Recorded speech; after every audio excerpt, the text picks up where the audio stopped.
का रे, डोळ्यात पाणी का?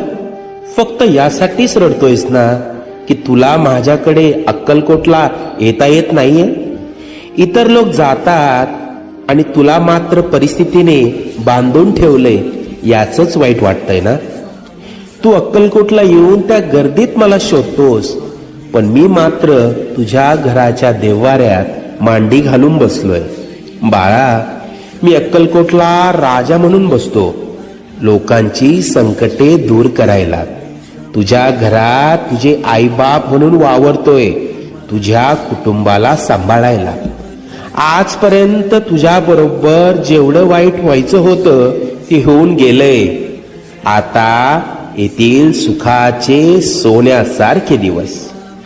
हृदयाजवळील माझ्या भक्तांना पाठवून दर्शन घडव.